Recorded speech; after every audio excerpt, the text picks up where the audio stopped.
Bueno, yo dudé mucho en aceptar esta invitación, les confieso, muchachos y muchachas. Usualmente yo participo en el Congreso Internacional de Duelo, que también es de Remanso de alguna manera, bien sea como ponente o porque pues contribuyo a su diseño. Y esta invitación a mí me tomó por sorpresa, porque este es un evento en el que yo reconozco que se están encontrando por primera vez profesiones, saberes y disciplinas que yo respeto profundamente.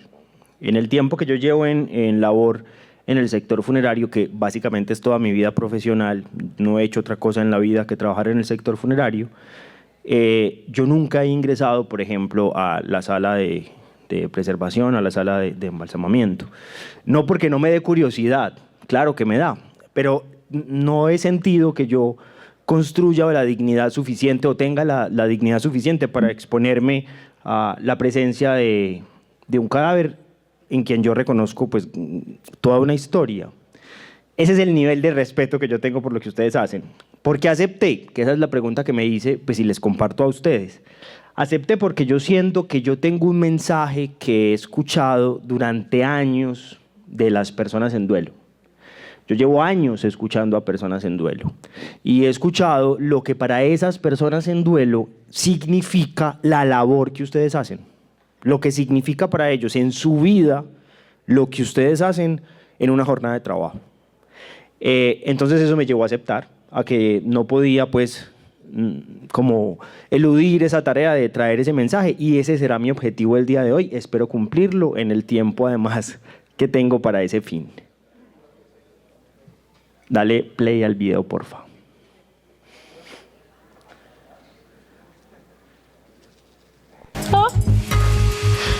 어딨어?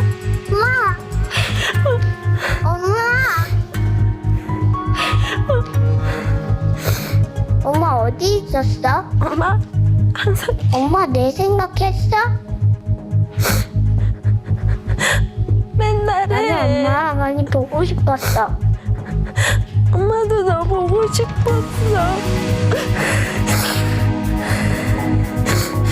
우리 나연아. 나연이 잘 있었어? 엄마 나연이 보고 싶었어.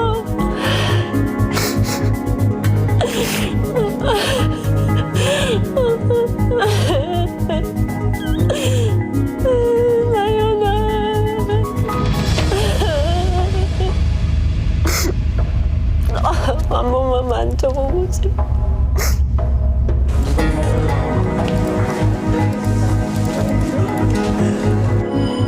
기억 속 그리운 누군가가 있나요?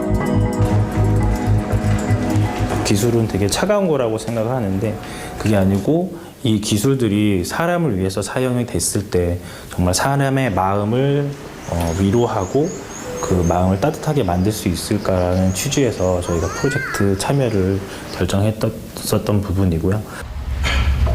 무슨 말 하셨어요? 그래도 아까 그렇게 해서 탁 나오니까 되게 좋더라고요. 생일이 7살이라서 좀 가슴이 아프네. 지금 10살 이제 11살 됐거든요. 떠나간 가족들을 과연 어떤 힘을 빌려서라도 다시 한번 만나볼 수 있을까?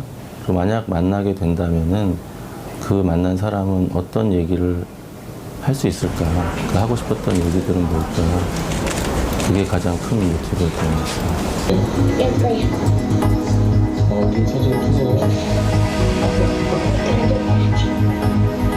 ¿Puedes parar ahí el video un momentico, por favor? Eso, gracias. ¿Qué es lo que esa mamá está viendo y está tocando? A su hija. Pero se ve como su hija. Es más, escucharon la voz. Habla como su hija. Tiene unos guantes en las manos que producen una sensación de que la está acariciando. ¿Qué es lo que esa mamá está tocando? Un poco la pregunta que nos va a orientar en esta conversación. Pasa la diapositiva, por favor, te agradezco. Las palabras de quienes me antecedieron en la palabra me ayudan mucho a poder transmitirles lo que yo quiero transmitirles hoy, lo que el señor Luis Fernando y el profesor Leonardo decían antes, creo que va a orientar y va a ser un marco muy bueno de lo que yo voy a intentar comunicar. Lo primero, ya lo hemos dicho hoy, yo creo que con suficiencia, lo dijo el señor Fernando en su discurso, lo repitió el profesor Leonardo, la muerte tiene una connotación universal y una connotación local. Lo universal es un marco biológico, ¿cierto? Hay quien podría definir la muerte como la cesación de las funciones vitales y digamos que eso es un bien compartido, todos compartimos eso, vamos a llegar a eso. Pero hay unos asuntos locales o unas interpretaciones que están determinadas por un contexto específico, por una influencia específica de ese contexto. En principio, o la primera característica que a mí me gustaría describirles de lo que es la muerte para nosotros, es que casi siempre, o siempre es una noticia. Es una noticia en la medida de que está por fuera de mi biografía o de mi relato, porque yo no la estoy asumiendo constantemente o la estoy refiriendo constantemente, a pesar de que me habita, está en mí, sé que va a acontecer. Por lo tanto, se le asume ajena. Ustedes y yo, aún trabajando en el sector funerario, nos levantamos en la mañana y si nos tomamos que tomar un medicamento no lo tomamos y tenemos actos de cuidado y sabemos que nos vamos a morir. Podríamos ser tan desesperanzados de no hacerlo porque no, pues es que ahí está la muerte y ¿qué importa? No, siempre la muerte la ubicamos afuera, es una noticia, está por fuera del relato. A usted le dicen una mañana saliendo en el ascensor del edificio, ¿supiste que se murió fulanito? Y casi siempre la primera respuesta, no, increíble, no te puedo creer. Ayer estaba bien, su hija me dijo que iba a mejorar, el tratamiento iba por buen camino, ¿cómo así si él se veía tan vital? Porque siempre es una cosa que viene de afuera y que resulta amenazante, que amenaza con la continuidad, con la ruptura de la continuidad mejor. ¿Por qué una ruptura, muchachos y muchachas? Y esto es muy valioso porque entonces a ustedes los empieza a ubicar en un lugar del mundo. Ustedes están frente a un proceso en el que algo se está rompiendo. Por lo tanto, es profundamente frágil todo lo que ocurre ahí. Es una ruptura porque deja vacío algo que antes estaba lleno. Ahí antes había algo. Y eso desordena mucho la experiencia humana, la mentalidad, la forma en la que uno se para en el mundo. Hace muchos años vino a Colombia José Saramago y recientemente había muerto su esposa. José Saramago es un escritor que tiene un libro muy bello sobre la muerte. Y la periodista que lo estaba entrevistando, yo creo que ella no sabía que su esposa había fallecido recientemente, sino que ella hizo la pregunta con mucha inocencia. Y le dijo, don José, ¿qué es lo más duro de la muerte? Este señor, como de 89 años, en televisión, en vivo, se detuvo unos segundos que parecieron horas, la miró y le dijo, lo más duro de la muerte es que alguien que estaba ya no está. De eso estamos hablando cuando hablamos de que la muerte deja un vacío. Había un entre nos, éramos dos para alguna cosa en la vida, para un matrimonio, para la crianza, para la convivencia, y de un momento a otro soy uno. ¿Qué hago yo con eso? La muerte también crea una tensión, porque es que los que permanecemos en esto que se llama la vida, tenemos inquietudes sobre qué es lo que pasa con el que ya no está aquí. ¿Qué es lo que ocurre cuando él ya no está aquí? ¿A dónde se va? ¿Se va? ¿No existe? ¿Existe? ¿Se convierte en una inteligencia artificial como la que vimos en el video? Y entonces ese es el destino de todos, estar guardados en un servidor en algún lugar del mundo. La muerte también, digamos que trae consigo pues, el surgimiento del cadáver, que es la representación de eso que es innegable. Cuando el cadáver surge, aparece, ahí ya no hay manera de huir. El cadáver trae consigo un mensaje, un poco como el título de la ponencia ahorita que el profesor Leonardo nos hacía, y es que el cadáver trae un mensaje de como, bueno, aquí estoy yo, pero sigue usted. ¿Cuándo? Pero usted sigue, ¿o no? ¿O a ustedes nunca les ha pasado que ven un cuerpo que se les asemeja a algún familiar, tiene un rasgo parecido, que uno dice, fue madre, como que es un día normal, pero aquí hay un signo que a mí me está implicando diferente. El cadáver trae ese mensaje. Hacemos cosas para no verlo o la cotidianidad lo va disimulando, pero el cadáver trae ese mensaje de que seguimos nosotros. El cadáver además pues trae consigo la amenaza de la descomposición. Ustedes trabajan en un área en la que justamente intentan retrasar ese proceso o que ese proceso ocurra de una forma diferente, ritualizada, digna, con todas unas características. Ahí, vengan, eso. El cadáver entonces presenta el fin de la vida, se agota la vida y con ello lo sagrado. Piensen en lo siguiente, si fuésemos eternos, si tenemos toda la eternidad a nuestra merced, ¿qué sentido tiene el primer beso? Habrían millones de primeros besos. No sé si voy a evocar recuerdos dolorosos, pero piensen en su primera novia o su primer novio.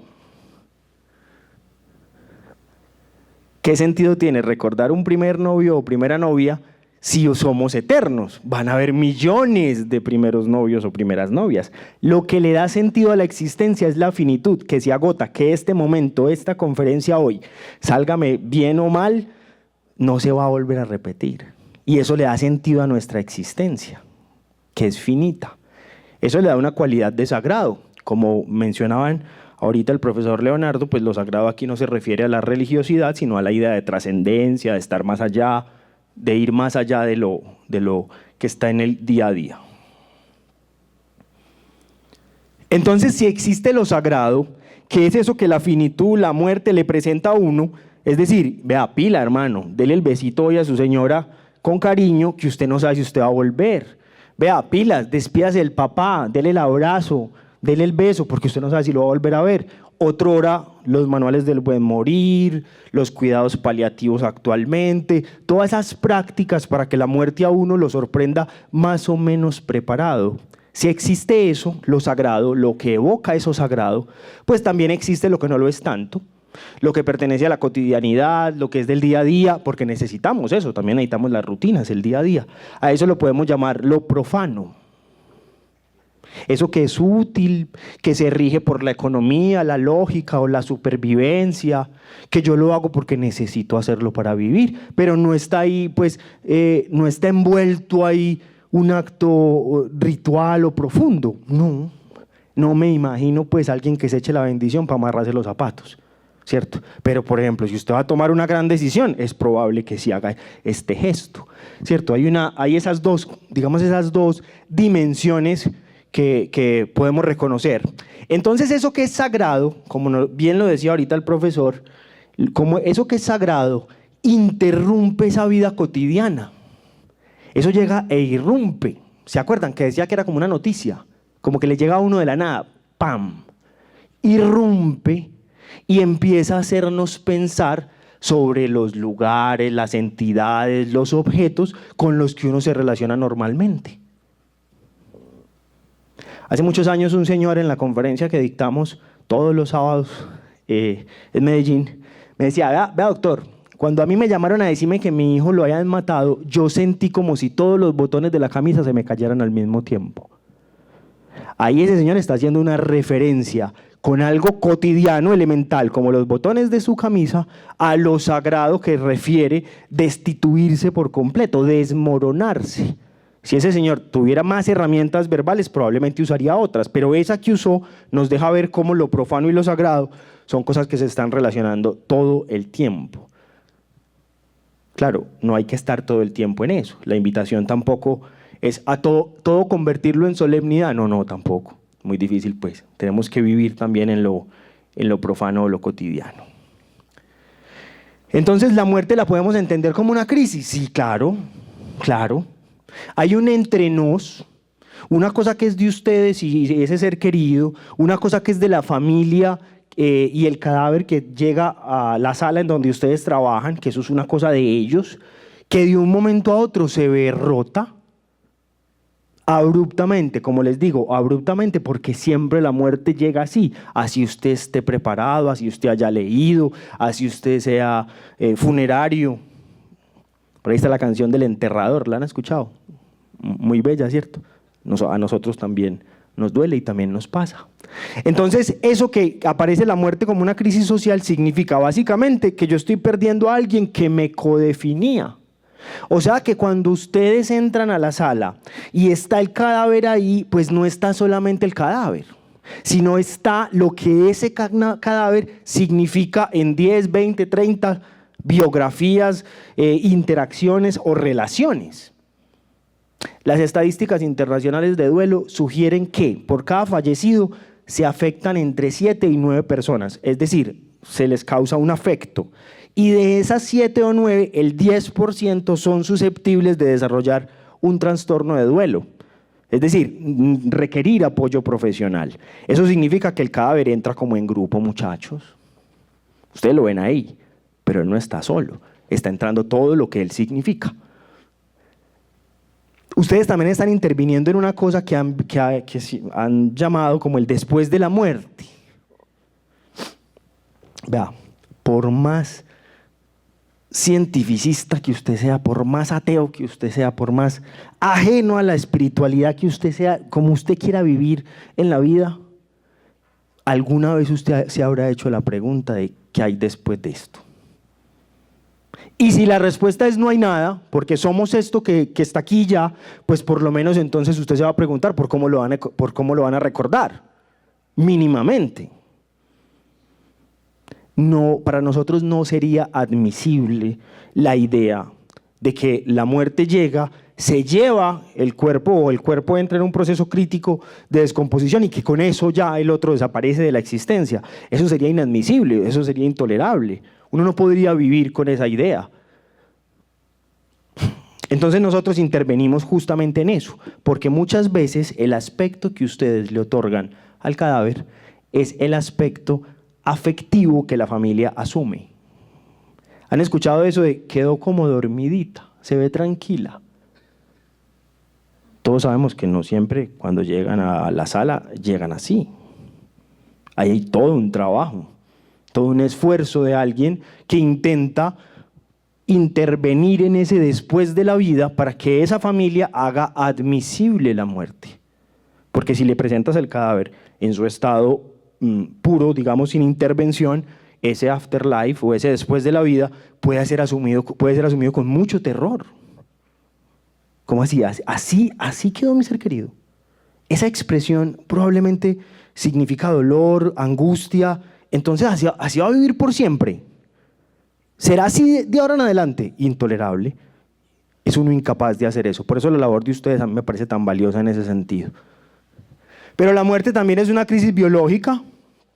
Claro, no la podemos negar. Pues no pretendo yo con el título de esta ponencia negar la muerte, no. Efectivamente hay una crisis biológica. Definitivamente, acontece algo biológico. Ya lo hablamos. Surge el cadáver como un elemento fisiológico que comprueba la muerte. Miren, hay una metáfora que de hecho ahorita también el profesor Leonardo citaba esa serie, Black Mirror, una serie en donde se presentan algunos futuros como muy terroríficos. Y en esa serie hay un capítulo en donde una viuda pierde a su esposo y lo reemplaza por un maniquí muy bien hecho, con excelentes funciones, que es capaz de hacer todo lo que haría su esposo. No les voy a hacer spoiler de la serie, pues por si alguno se ve el capítulo, pero esto no sale bien. Porque es que el cadáver de mi padre no es mi padre, es el cadáver de mi padre. Y mi padre, cuando ostenta la vida, no puede ser un cadáver. Entonces esas dos entidades, eso que el otro es cuando está vivo y cuando es cadáver, son cosas que uno no admite con facilidad. Si no hacemos algo con eso que aparece como la comprobación de la muerte, ¿dónde queda el cadáver? Como en un borde, o sea, como en un límite en el que uno dice, bueno, ¿qué es? ¿Es mi papá? Porque es el cuerpo de mi papá, pero no responde cuando yo le hablo, cuando yo le pido, cuando yo lo abrazo, no me responde. Entonces, ¿cómo puede ser mi papá? Con el cadáver hay que hacer algo. Cuando digo hay que hacer algo, entonces lo que estoy queriendo decir es que el cadáver es un problema. Es tal vez uno de nuestros primeros problemas. Es un problema porque demanda una resolución geográfica, psicológica y espiritual.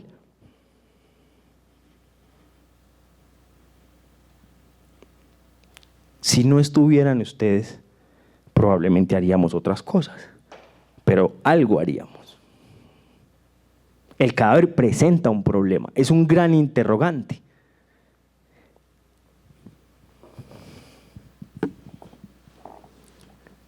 Algunas culturas mexicanas tenían unos espejos en una piedra que es muy oscura, negra, obsidiana. Y se miraban en esa piedra y se asumía que cuando uno se miraba ahí podía ver cosas que le iban a pasar negativas, porque esa era la conexión con los espíritus de lo negativo, de lo malo, de las desdichas. El cadáver un poco se parecía a eso. El cadáver es como un espejo negro. Porque cuando se presenta ante nosotros, nos está diciendo, sigue usted, ya lo mencionamos, pero también nos está diciendo, todo eso que yo represento para el otro se está yendo conmigo, por lo menos en la interacción fisiológica o en la interacción cara a cara. Por ejemplo, la experiencia de maternidad. Si usted es mamá, señora, después de ya usted no será la misma mamá. Ah, pero yo puedo tener otros hijos. Sí, claro, pero no es mamá de que se fue. Si usted es esposa, usted podrá volver a ser esposa, claro, pero nunca será esposa como esposa de que se fue. Es decir, el cadáver sí se lleva consigo maneras de estar en el mundo que uno ya no puede recuperar. Por eso es tan difícil de ver. ¿Han visto familias personas que no lo quieren ver? Que no toleran verlo, que no les gusta verlo, que insisten en que no se los pongamos. Porque el cadáver es difícil de ver, justamente por esto. Nos revela nuestro propio fallecimiento, no en términos solo biológicos, sino en términos de los vínculos que construimos. Yo les contaba que yo no he ingresado nunca a la sala de preservación, a pesar de que Carolina es muy generosa y yo sé que si yo le dijera ella me enseñaría y me explicaría. Pero tal vez una de las razones por las que yo no he ingresado y me he mantenido en otro rol desde el sitio donde trabajo es porque yo entiendo que el cadáver no es neutral. El cadáver no es una cosa más. Una vez estaba, así como estoy con ustedes, hablando con unos estudiantes de medicina de una universidad allá en Medellín, y les pregunté, bueno, ¿y para ustedes qué es un cadáver? Y uno de los chicos, yo creo que el más aventajado de la clase, levantó la mano con mucha seguridad, muchachos, pero con toda la seguridad. O sea, el hombre estaba convencido. Ah, no, fácil, Sebastián. Un cadáver es un objeto biológico en descomposición. Yo lo miré y sí, claro, eso es. O sea que un cadáver es lo mismo que una manzana, pues, que se está... O que el aguacate que usted no comió el almuerzo y dejó ahí y se está descomponiendo. Por allá se ríe el propio. Es lo mismo, de ninguna manera. De ninguna manera el cadáver no es un objeto neutral, y no es un objeto neutral, primero, porque todo en el ritual tendrá que ver con él, sobre él o para él. Ahorita hablaba con María del Pilar mientras desayunábamos, que este congreso es muy importante porque ustedes son pilar fundamental de lo que el sector funerario hace. Ustedes intervienen sobre eso que es el centro del proceso funerario. Si el cadáver es el problema que nos permite existir a nosotros y ustedes son quienes intervienen sobre él, pues ustedes son importantísimos. El cadáver no es neutral además porque está expuesto a procesos de putrefacción que le dan un carácter crítico. Es decir, si no hacemos algo con él, se va a convertir en un agente contaminador. Hay que hacer algo con el cadáver. No lo puedes dejar expuesto ahí ya. Tenemos que mediar de alguna forma entre eso que está aconteciendo biológicamente. El cadáver es como si uno tuviera una persona muy insistente atrás de uno, tocándole la espalda y diciéndole, oiga, hágale pues, vea, está pasando el tiempo, no voy a estar igual, mira, voy a afectarme, eso que usted está viendo ya no lo va a poder ver, hágale pues, muévase, porque el cadáver le está diciendo a usted, en el oído, si usted no me interviene pronto, yo ya no me voy a parecer a lo que usted recuerda. ¿Ustedes se imaginan eso? Que la persona que yo estoy despidiendo porque la tengo en mi interior, no se parezca a la que yo veo en el ritual funerario. Que eso nos ha pasado, pues hay circunstancias, pero eso es muy complejo. La disociación que eso puede generar. Entonces el cadáver, claro, está acosándonos inminentemente porque el tiempo va a hacer que ya no se parezca a eso que nosotros considerábamos que habitaba ahí. El cadáver entonces nos está invitando a que le demos un lugar, haga alguna cosa conmigo, deme un lugar, haga algo conmigo, por favor. El cadáver no es neutral porque representa lo que es y lo que no es. Acuérdense ahorita del video de la niña que les puse al principio. ¿La niña es o no es? Pues no es, pero es que Sebas habla como la niña. Pues sí, pero no es la niña. Pero la mamá la sintió con los guantes y la mamá lloró y dijo que qué bueno haberla visto. ¿Es o no es? ¿El cadáver es o no es? Eso que usted tiene ahí, sobre el cual usted está haciendo una intervención y que para usted es su trabajo del día a día, para el otro es el último cuerpo con el que hizo el amor. Es el cuerpo que alguna vez lo albergó dentro de sí. Entonces el cadáver de ninguna manera es un objeto neutral. Pues objeto biológico en descomposición, no podemos trabajar con esa definición, no funciona así. El cadáver, en alguna de la literatura, se le atribuye la noción de discapacitado. Esta es una traducción del francés, creo que en español no queda tan precisa, pero lo que más o menos quiere decir es que el cadáver depende de otros para eso que pasa en el ritual.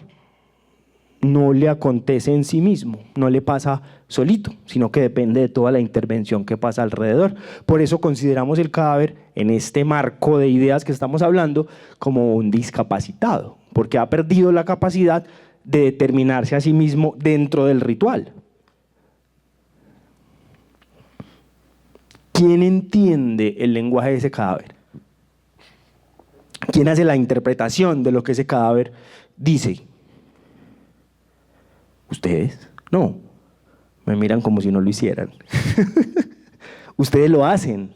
Son ustedes los que dicen, yo aquí estoy viendo esta seña, esta cicatriz, esta señal, y ustedes interpretan eso para llevar al cadáver al estado que se imaginan o que han escuchado de la demanda de la familia, el cadáver debe ocupar.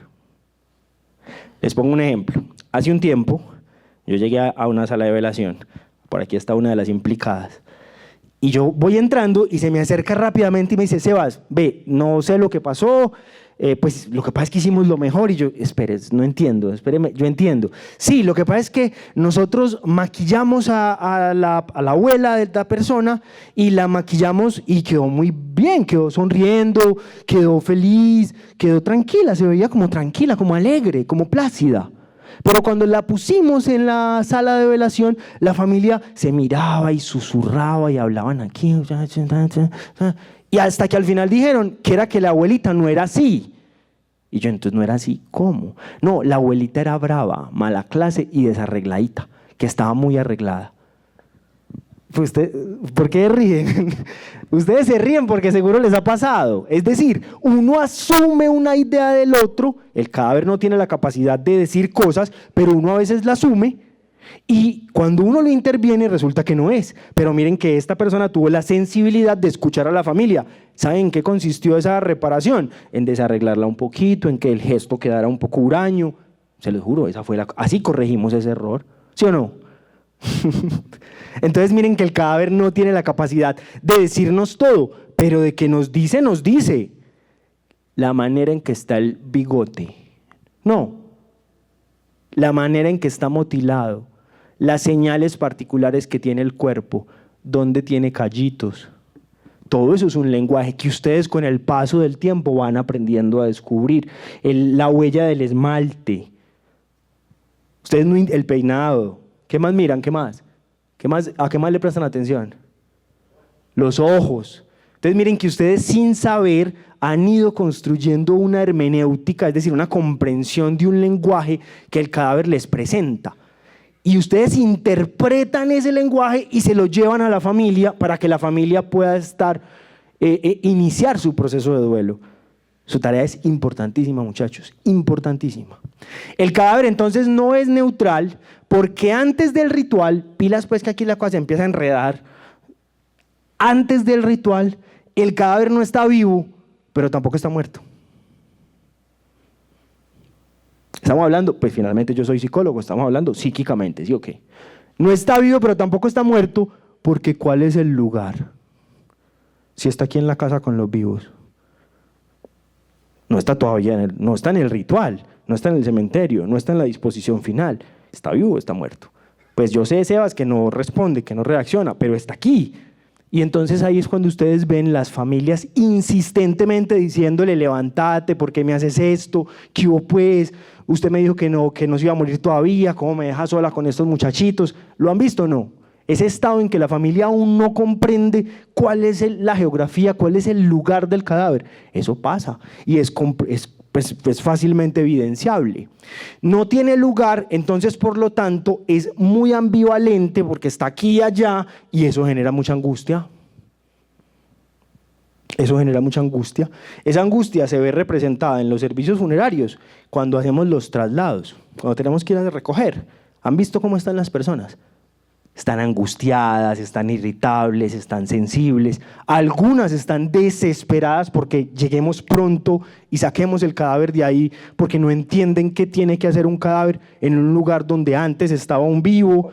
A veces están como intentando que no lo hagamos de una forma u otra. Es decir, no saben muy bien qué hacer con eso que es ambivalente y que representa el cadáver y que por lo tanto es angustiante. El cadáver entonces no es un sujeto en términos de que no está vivo. Yo sé que esto se puede discutir un montón, pero permítame en esta. Porque no está vivo, pero tampoco es un objeto porque representa algo que alguna vez estuvo vivo. Entonces, ¿qué es? Hablaremos de eso, intentaré llegar a eso. Vamos a ver un caso en el que yo creo que les puedo ejemplificar, todavía no le display, en el que yo creo que les puedo ejemplificar por qué un cadáver no es un objeto neutral. Miren, esta familia que pues nos autoriza a compartir parte de su relato con todo el respeto pues posible, llega a Medellín después de ser desplazada de Chocó. Caminando por el centro de Medellín, la niña, para aquel entonces 12 años y un poquito, ve en una vitrina, pues en un almacén, un vestido muy bonito. Y le dice a su mamá que ella quiere ese vestido. La mamá, honesta, como las mujeres de esa región del país, le dice, no hay plata. Quiéralo mucho, mírelo un ratico si quiere, pero plata no hay. Y siguieron caminando. La niña, que no pues, averiguó el precio del vestido, empezó a decirle a sus vecinos que para que no tuvieran que ir a la tienda que quedaba arriba de la loma, como en los barrios de Medellín, que son empinados, mire, no vaya usted a la tienda, que tiene que subir todo ese montón de escalas, desgasta sus rodillas, se lastima, y deme lo que le sobre del mandado, 500, 200, 300 pesos. Yo los voy juntando, que es que me quiero comprar un vestido. Hombre, los vecinos, no sé si enternecidos o de verdad es que la loma era muy difícil, le aceptaron el negocio. Ella empieza a salir del colegio y a hacer este negocio todos los días. Una tarde, siendo 6:30 de la tarde, la niña no llega a la casa. 8:30, la niña tampoco llega. 9 de la noche y la mamá sale a buscarla y con lo que se encuentra es con este relato. Dale play, por favor. Para hablar de un hecho que desde muy temprano esta mañana está causando consternación en el país y es el homicidio de una niña de 13 años en el barrio Olaya, en el occidente de la capital antioqueña. Las autoridades buscan a un vecino que sería el autor del crimen. Vamos en vivo con Diana Pérez. ¿Qué sabemos de este señor, Diana, y por qué él es el señalado del crimen? Vanessa es un obrero, pues las autoridades están buscando a este hombre porque la menor al parecer le hacía mandados y fue hallado el cuerpo debajo de la casa del vecino. Pero es que hay tensión en el barrio Olaya. Nosotros estuvimos en horas de la mañana y la policía también buscaba a los asesinos de este hombre, y no solo de este hombre que es amigo del vecino, porque también esta mañana asesinaron a un amigo del presunto homicida. Esta es la historia. Debajo de esta vivienda ubicada en el barrio Olaya, en el occidente de Medellín, fue donde hallaron el cuerpo de Juliana Perea Rengifo, la niña de 13 años, asesinada en las últimas horas en la capital antioqueña. Todos en el barrio conocen al dueño de la vivienda y afirman que la niña constantemente le hacía mandados en la tienda. Cuando ingresamos a la casa, ¿puedes pararlo ahí ya, por favor? No se encontraba y la niña se encontraba. Entonces, ¿qué acontece? Sucede este hecho y en el barrio las personas que ostentan alguna autoridad en el barrio toman justicia por mano propia y asesinan al hombre que supuestamente cometió el acto. Con tan mala suerte que el hombre que asesinaron no fue quien cometió el acto. Les cuento todo esto para decirles, para preguntarles, ¿ese cadáver es un cadáver neutral? Es decir, ¿es un objeto biológico en descomposición? No. ¿Sí o qué que no? Hay un montón de relatos, hay una historia, hay unas violencias, hay un dolor, hay una familia, hay un amor que está ahí, contenido en ese cadáver, que existe ahí. Pasa la siguiente diapositiva, porfa. Les pido excusas, la siguiente imagen es tomada de uno de los periódicos de la ciudad. Puede ser una imagen sensible, por si alguno no quisiera verla, pero me permite mostrarles a ustedes la forma en la que el cadáver es concebido por fuera del acto solemne o de la ritualización.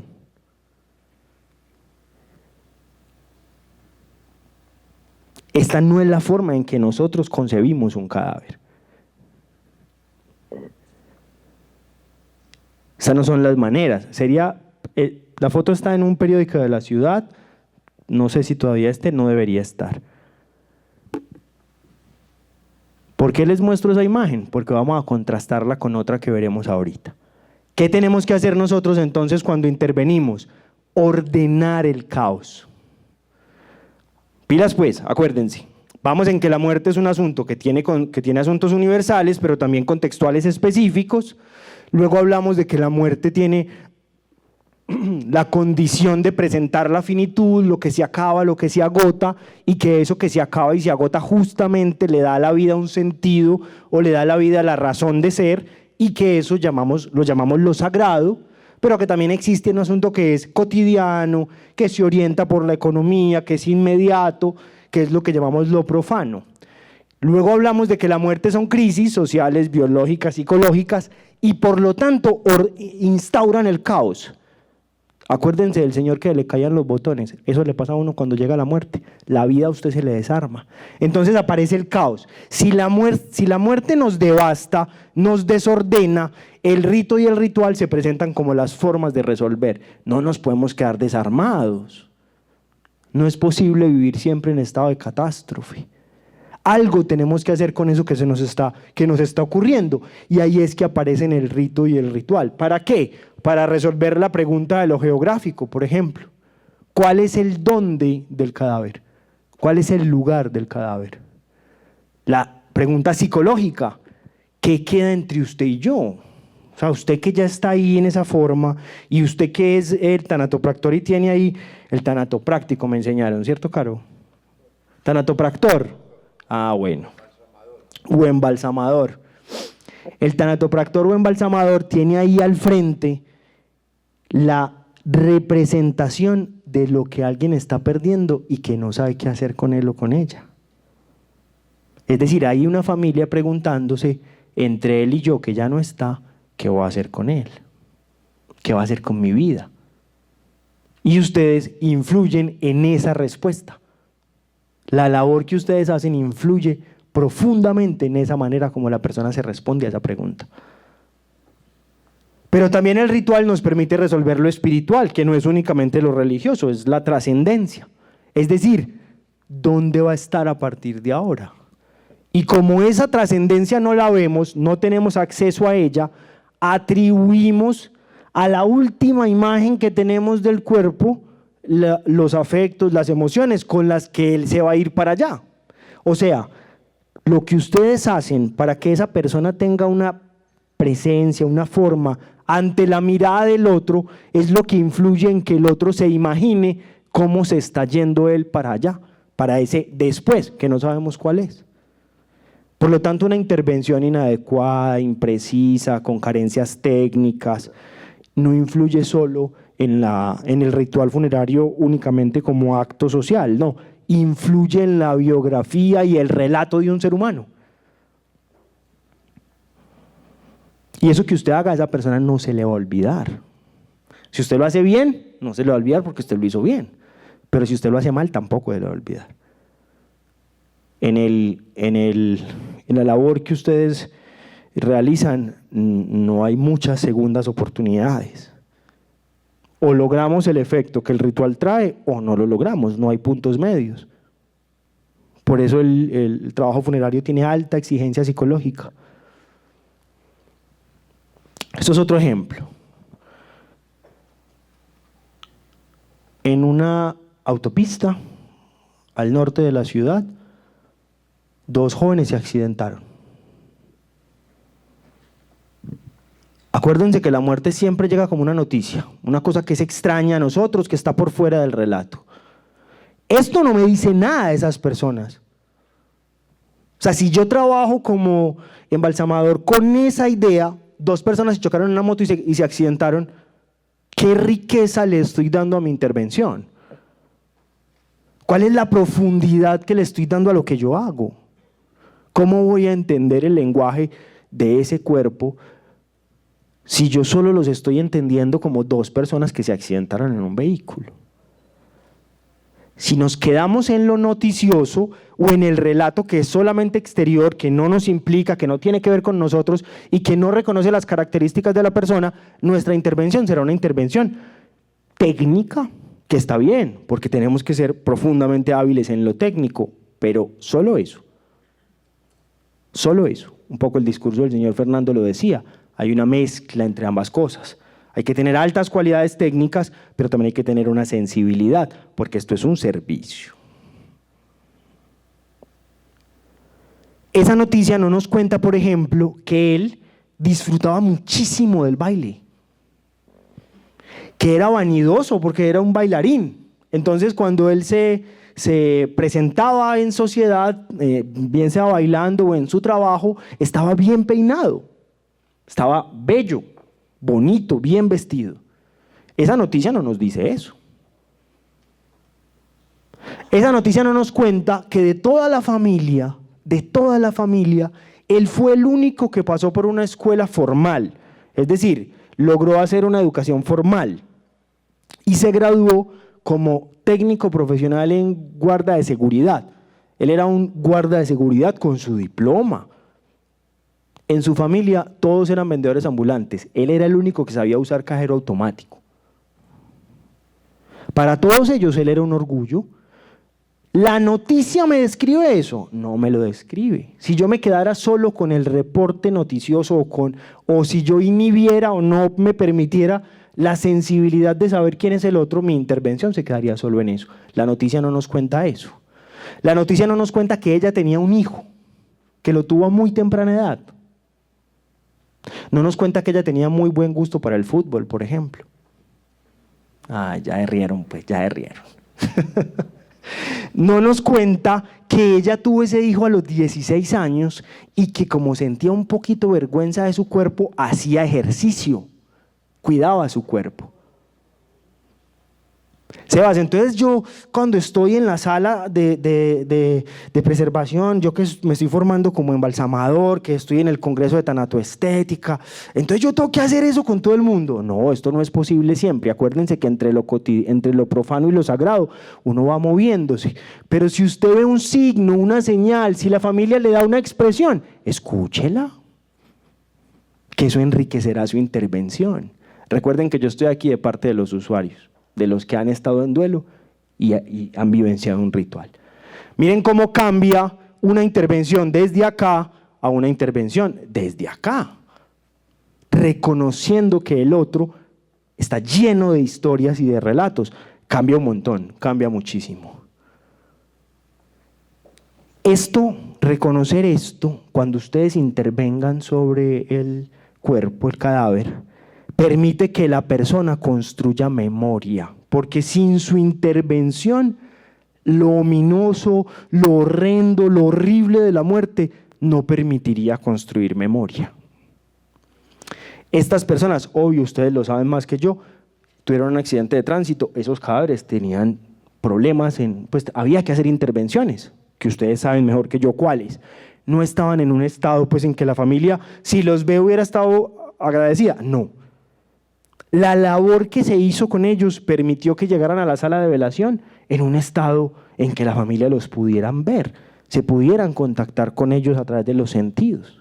Y cuando eso pasa, entonces la familia puede pensar en otra cosa, en el vínculo, en las historias, en los momentos que pasamos juntos, en las relaciones que hemos construido, en el significado de esos cadáveres y de lo que esos cadáveres representan en mi vida. Solo si pasa eso, si ustedes hacen una intervención que favorezca eso, la familia puede empezar su proceso.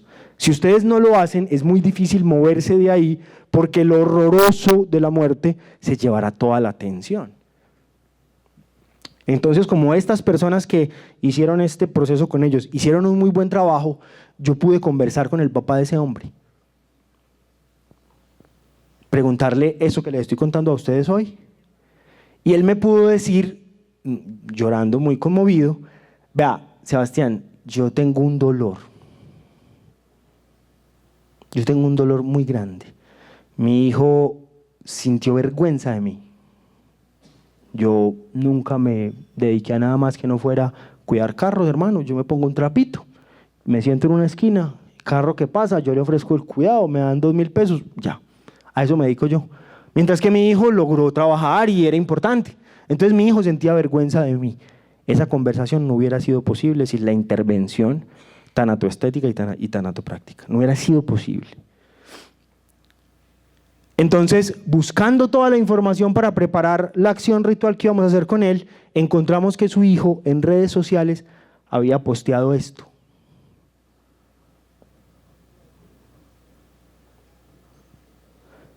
Lindo mi papá ahí con su instrumento de trabajo. Ese sí es un ejemplo a seguir.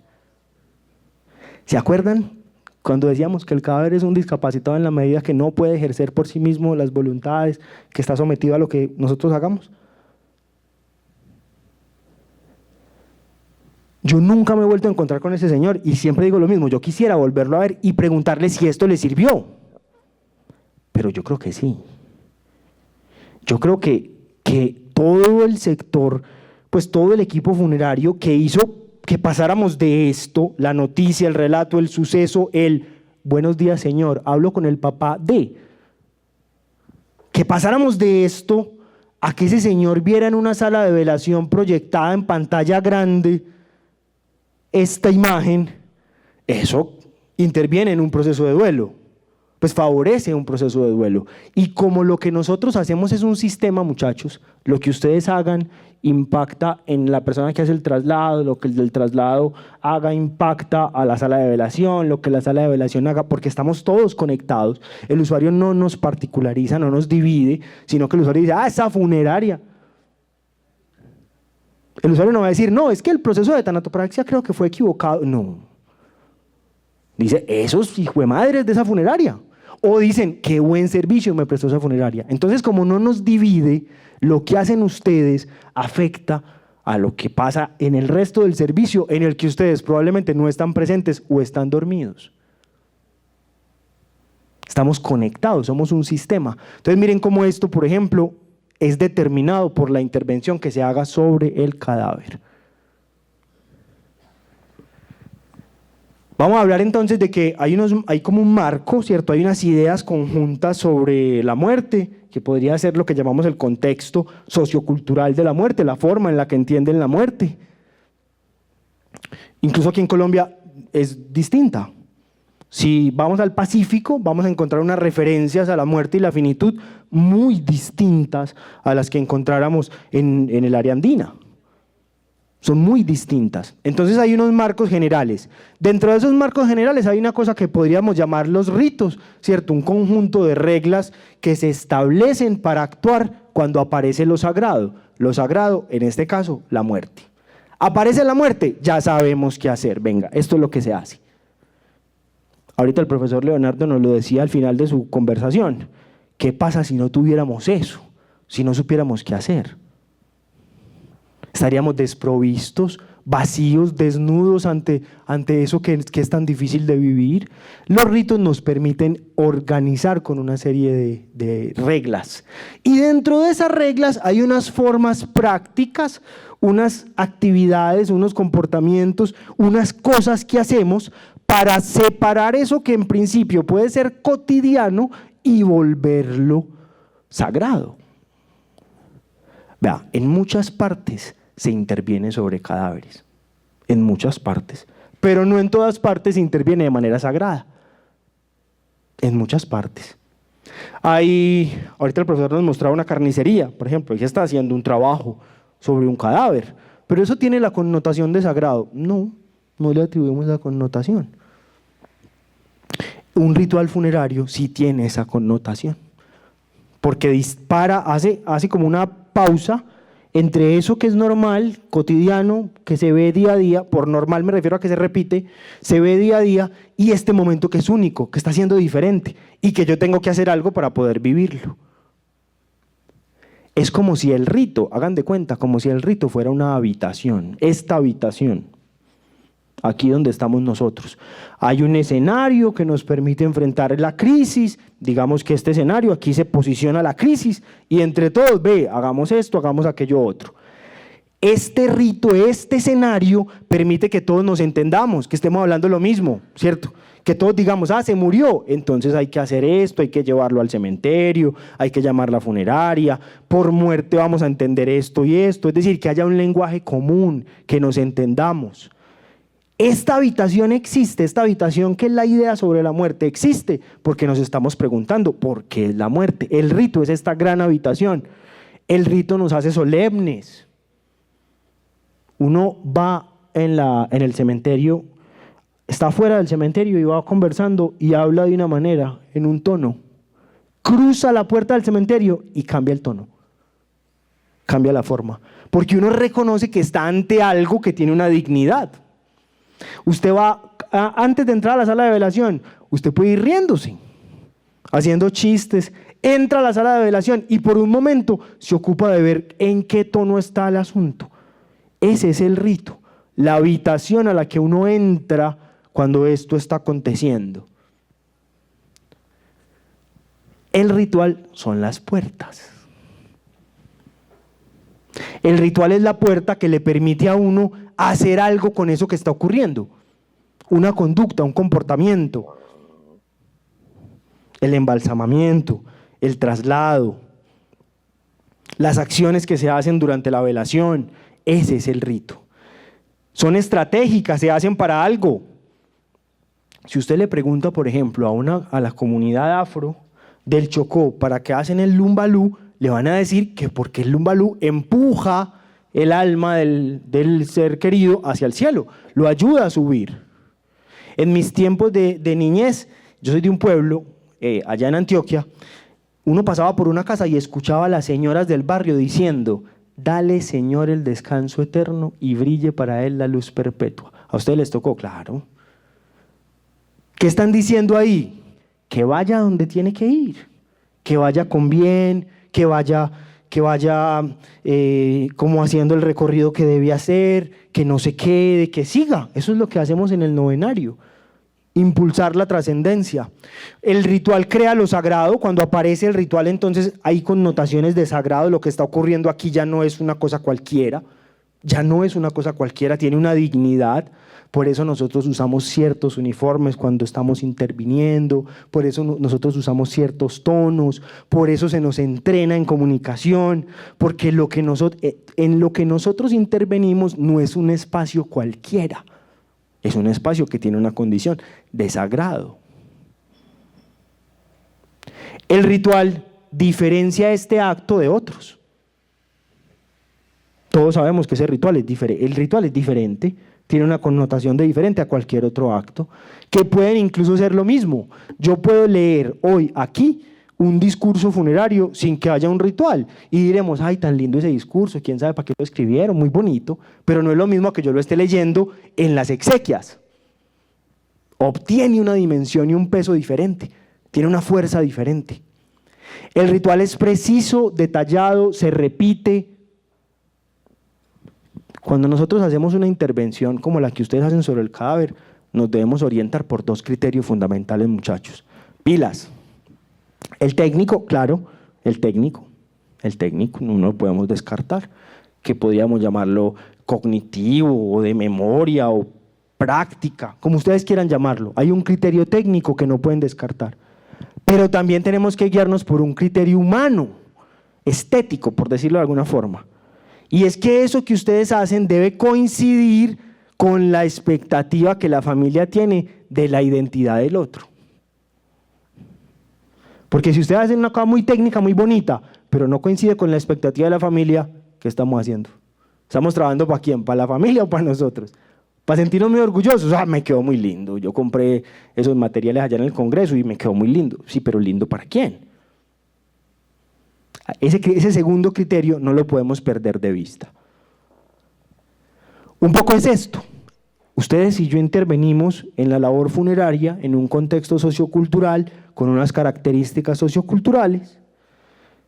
Intervenimos en el marco de una gran habitación en donde tenemos unas reglas comunes y nos encontramos en unas definiciones comunes que llamamos el rito, y hacemos unos actos, acometemos unas acciones que le permiten al otro pasar de un lugar a otro, como si atravesara una puerta. Estamos ahí paraditos en la puerta. La podemos abrir, pero también la podemos cerrar. Una mala intervención nuestra puede significar que la familia en duelo no avance, que le cueste.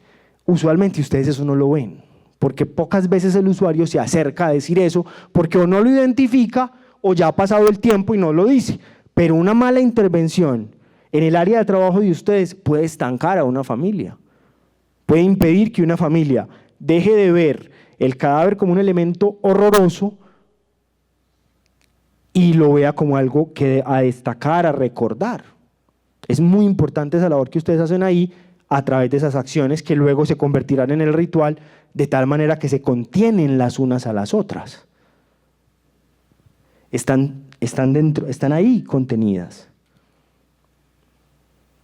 No, yo hago muy bien mi trabajo aquí, lo que pasa de aquí para allá no me incumbe. No, claro que sí, claro que sí. En el sistema que estamos, A afecta a B, B afecta a C y así sucesivamente.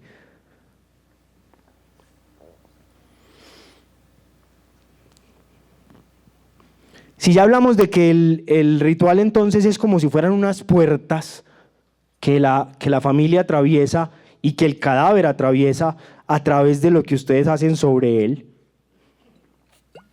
con él además, entonces vamos a entender que esto del ritual pues es como un paso.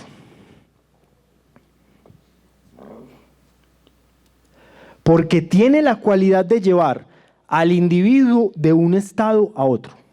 El ritual lleva al individuo de un estado a otro.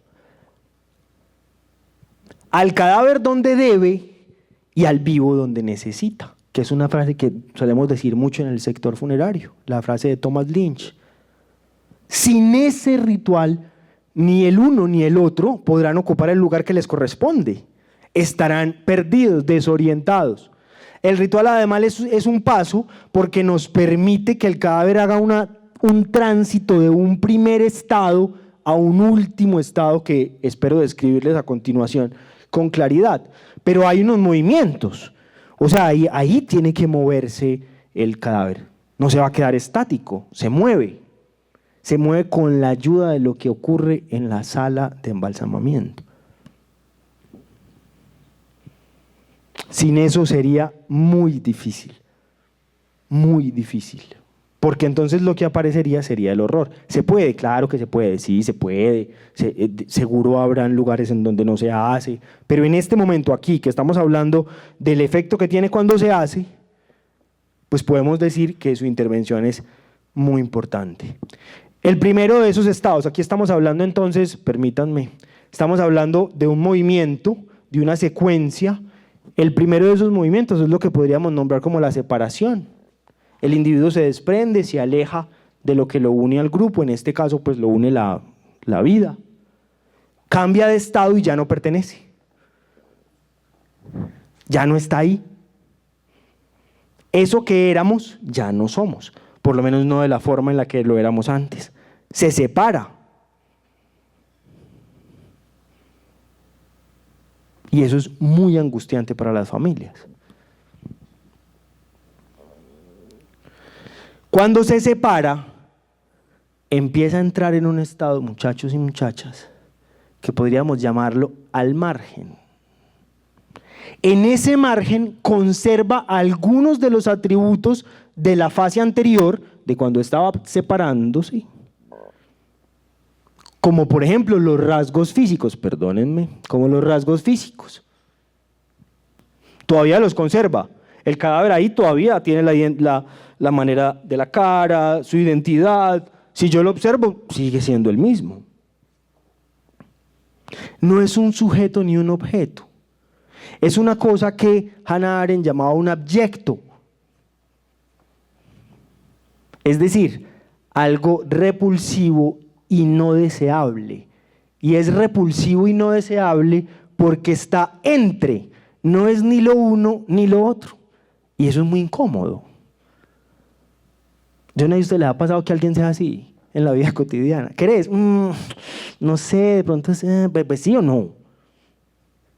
¿De qué se habrá acordado este hombre? Se rió con una gana. Pero eso pasa, eso es incómodo. ¿Estamos o no estamos? ¿Vamos o no vamos? Uno necesita tener certezas para orientarse. El cadáver está ahí entre eso. Es el cuerpo en el que mi padre ejerció la vida. Pero cuando le reclamo la vida, no aparece. ¿Es mi papá o no es mi papá? Eso es muy incómodo psíquicamente. Sobre todo porque eso que llamamos lo abyecto, es decir, lo que está entre, pero no es ni lo uno ni lo otro, se parece, pero no es.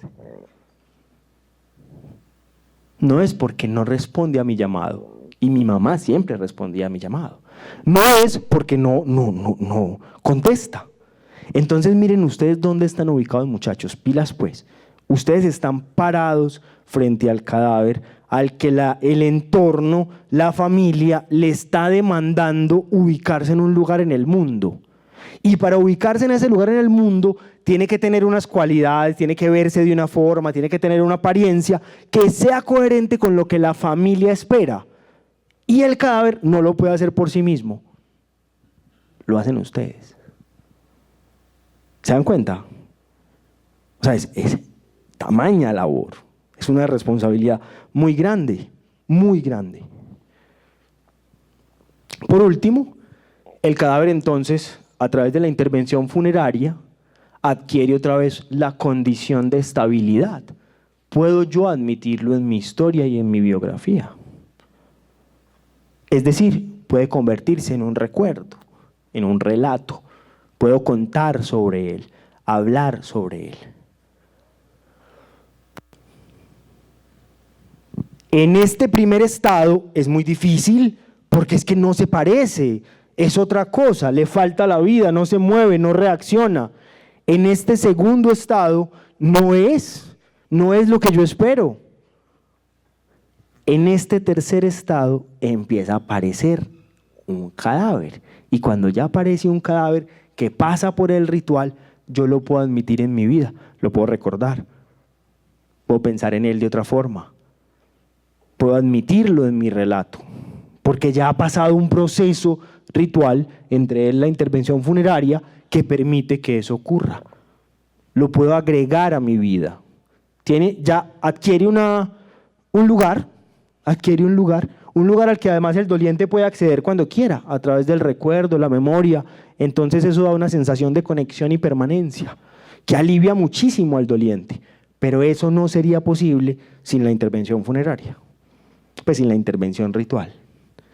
Miren, yo les contaba ahorita el caso, les mostraba el video del caso de la chica asesinada en Medellín, porque me parecía un ejemplo valioso para esto de la agregación. Nosotros recibimos la llamada más o menos eran alrededor de las 3 de la tarde, un viernes. La profesora del colegio de esos niños llamó a la funeraria a decirnos, vea, ustedes nos prestaron un servicio, allá me hablaron que ustedes tenían una cosa de duelo y resulta que yo tengo un problema muy grande que yo no sé qué hacer con él. Es que los niños quieren ver el cadáver de su amiguita. Y yo no sé si los llevo, no los llevo, yo no sé ese cadáver cómo está, no sé. El cadáver sufrió muchas violencias, se intervino sobre él de varias formas, pero habían señales que eran muy difíciles de borrar, ¿cierto? El cadáver estuvo doblado, por ejemplo, mucho tiempo para que cupieran una maleta que escondieron debajo de una casa. Entonces el cadáver tenía un estado difícil. Muchachos, ¿cómo llevo yo a esos niños allá de la mano a la sala de velación y les muestro el cadáver así como así? Eso se puede hacer. ¿Ustedes harían eso?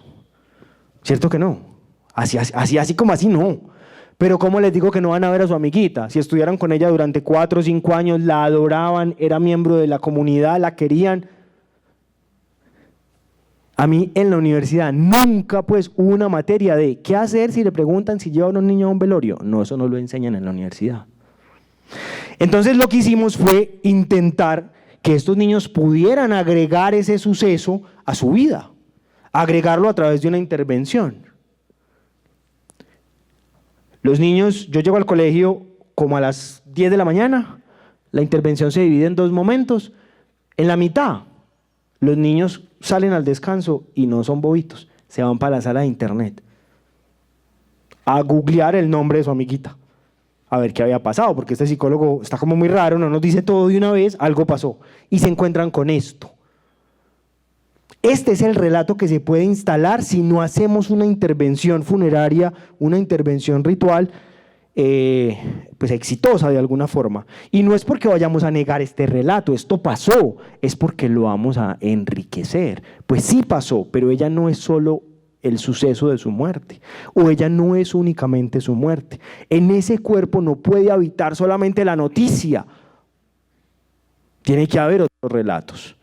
Entonces aparece, por ejemplo, que ella, con parte de lo que ganaba en las moneditas de los mandados, compraba como unos bizcochos y compartía con algunas amiguitas.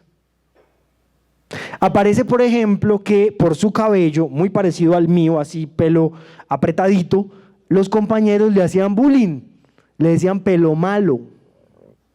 Y estaban dolidos, tenían vergüenza por haber hecho eso. Aparece una profesora que se conmueve mucho porque no se dio cuenta que esa niña de 13 años estaba llegando con más plata de lo habitual, que era extraño, que tal vez alguien le podía hacer daño. ¿Y cómo es posible que aparezca eso? Porque hubo una intervención que inició con el cuerpo para que pudiéramos ver el cuerpo, constatar la muerte y luego y poder hablar de esto. Y entonces este relato, después de que los niños pudieron ir a la velación, ver el cuerpo de su amiguita, digamos, tener contacto para constatar la realidad de la pérdida, se convirtió en esto. Pilas muchachos, vea, no estamos borrando la historia, no estamos haciendo aquí un negacionismo, esto no pasó, Sebastián quiere convertir todo en bueno, no, esto sí pasó. Sí pasó, pero cuando a nosotros nos llega el cadáver a la sala de tanatopraxia, a la sala de embalsamamiento, no nos llega solo el cadáver, no nos llega solo el relato de su muerte, nos llega todo lo que él era.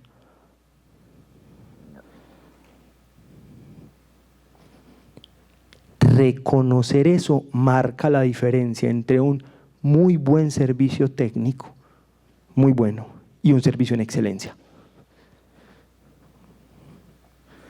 y un servicio en excelencia. Eso marca la diferencia.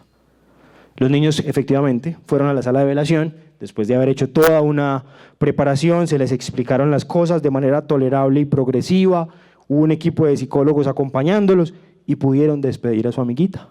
Pero en todo un marco ritual, es decir, en una habitación donde hubieran unas puertas por las que ellos pudieran cruzar tranquilos, para que este suceso no se convirtiera solo en esto, sino que ella pudiera instalarse en su memoria, pudiera llegar a su recuerdo, pudiera ser algo de lo que se puede hablar, porque si no, esto se convierte en una experiencia profundamente traumática, y por trauma vamos a entender lo que detiene la vida.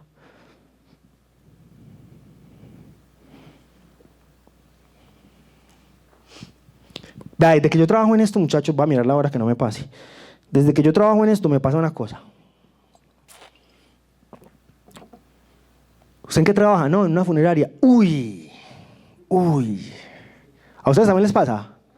Uy, hermano, una funeraria. Uy, hijo de madre. A mí la funeraria de San Vicente me contrató muy jovencito, muchachos, muy jovencito. Yo recién me había graduado de la universidad y alguien preguntó por un tipo que fuera capaz de preparar unas acciones rituales para los funerales y que fuera creativo. Y por allá dijeron, ve, por ahí hay un loco en la universidad que está como estudiando eso, y me confiaron en mí desde muy jovencito. Entonces yo venía del pueblo, se los digo honestamente, todavía complejadito del pueblo, y me contrata esta empresa y me trae y me invitan a una universidad. Me voy a bajar para contarles cómo fue. Entonces yo empiezo a ir a esa universidad, a una clase que de posgrado, de teología. La clase se llama escatología. Y era un montón de gente más adulta que yo. Entonces yo caminaba así por entre los pasillos, como por acá, así, para poder que la gente me viera, y caminaba. Y cuando yo pasaba por donde una señora, usted va a ser la señora, ¿me sirve de modelo? Va. Yo pasaba por la señora, y cada vez que yo pasaba, la señora decía, es que, se los juro, ella se estremecía. Pero era un estremecimiento, muchachos. Entonces yo pensé, vea pues, sitúense pues en mi biografía, estamos hablando de relatos, del contacto con el cadáver, estamos hablando de labor funeraria, de embalsamamiento, de conservación, de preservación. ¿Qué pensé yo? Yo dije, no, yo huelo mal, seguro del bus, sudé, no me lavé bien. Entonces, como cuando uno tiene vergüenza, y así como, olía rico.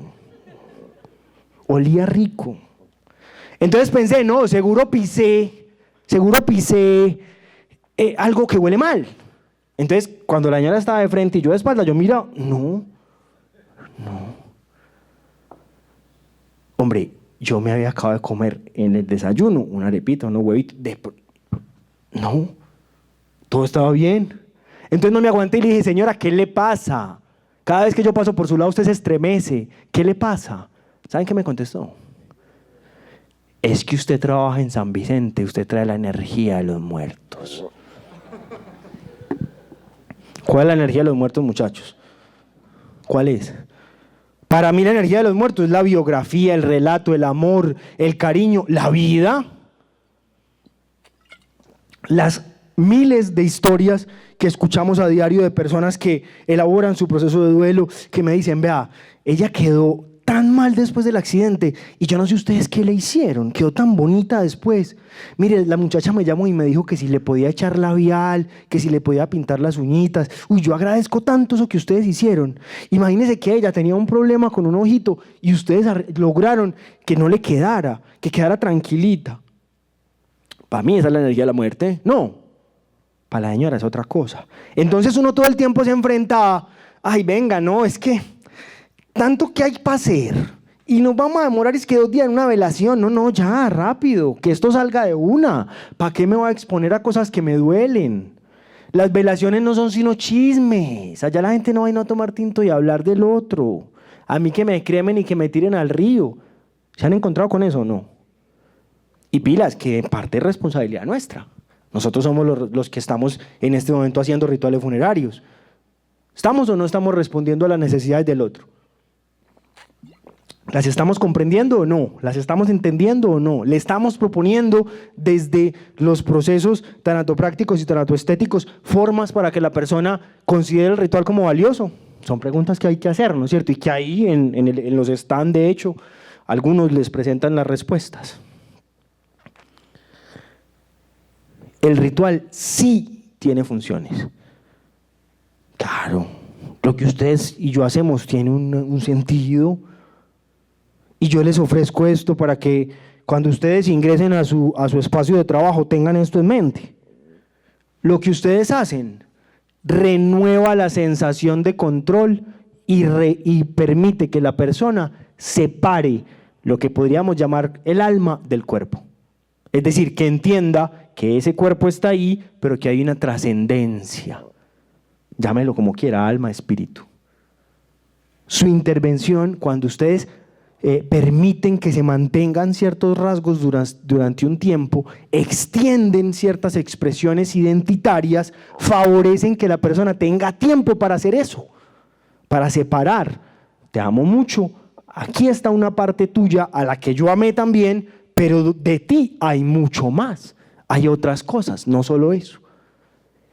Lo que ustedes hacen permite que haya un espacio-tiempo donde uno pueda dolerse de forma segura y en medio de la solidaridad de la gente que lo quiere. ¿Ustedes saben cuántos lugares hay en este momento en nuestro mundo, en nuestra manera de relacionarnos, en las que uno pueda expresar dolor tranquilo? Muy poquitos. En la mayoría o lo van a invalidar, o va a incomodar, o lo van a intentar curar. Y hay cosas que no tienen cura. Hay cosas que a uno no le queda más que dolerse. ¿Cómo me curo de perder a un hijo? ¿Cómo me curo de perder a mi esposo? Ahí no queda más que dolerse, atravesar el proceso de duelo, elaborar. Y lo que ustedes hacen favorece eso. El ritual funerario permite hacerle frente a la incertidumbre, darle significado a lo que sucede y evitar la negación. Miren, presentar un cadáver después de todo el procedimiento que ustedes hacen a la familia permite, uno, constatar la realidad de la pérdida. Si yo no vi el cuerpo, ¿cómo sé que sí se murió? El cuerpo no es la principal constatación de la realidad de la pérdida. Es la primera, yo lo veo, estoy seguro, lo veo, lloro, lo despierto, le pataleo, le digo, aquí pues, levántese, y el cuerpo no se despierta, no reacciona, y estoy constatando la realidad de la pérdida. Y dos, le permite a la familia hacer todas las acciones que necesita para desprenderse de ese cuerpo y conectar con lo otro que esa persona era. El recuerdo, el legado, la memoria, los significados. Más allá de los efectos positivos de los rituales, sí hay que hacer una advertencia. Hay riesgos, ¿cierto? Hay riesgos. Hay personas que se obsesionan o tienen compulsiones con lo que ustedes hacen. Ay, vea, mucho cuidado con esto. Ay, vete. Ahí ya uno podría estar hablando de que puede haber un riesgo, ¿cierto? Recuerdo un caso muy específico en el que una familia, por ejemplo, no tenía contacto con el fallecido hace muchos años. Cuando el padre y la madre vinieron, entraron a la sala de velación con una bolsita en la que pedían que le cambiáramos la ropa al cadáver. La familia no era la responsable del servicio, pero obvio asistió al servicio. En los documentos, vamos a decir, un nombre del cadáver se llamaba Pedro. Pedro Pérez. Pero ese cadáver tenía senos. Y la ropa que nos llevó la persona responsable del servicio era ropa femenina. Y ese cadáver tenía el pelo largo. Y tenía las uñas largas. Y tenía señales de que alguna vez se había maquillado.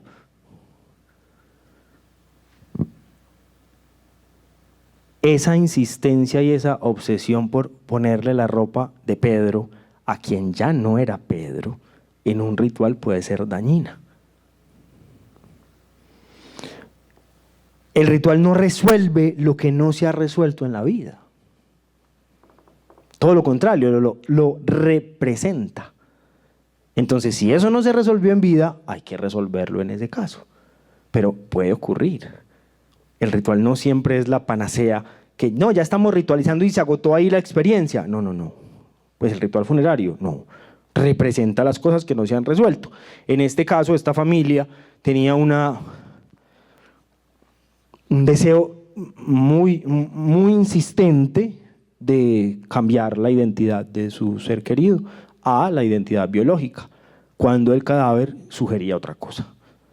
Ahí hubo que hacer todo un proceso con psicólogos, conversar, sacar un tiempo, pero miren que el ritual no resuelve por sí solo. En el ritual también se pueden presentar cosas que son lesivas para la persona.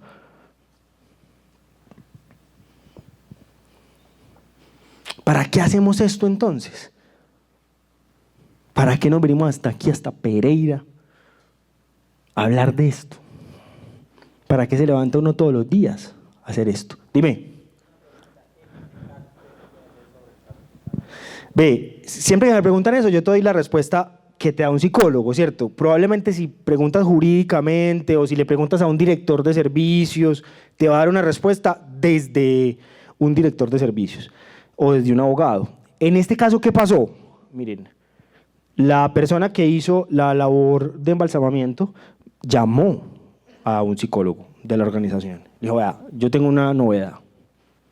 Yo que soy profesional en esto, que me he formado en esto y que sé que el cuerpo tiene un lenguaje, que el cuerpo dice cosas, estoy viendo las cosas que me dice el cuerpo.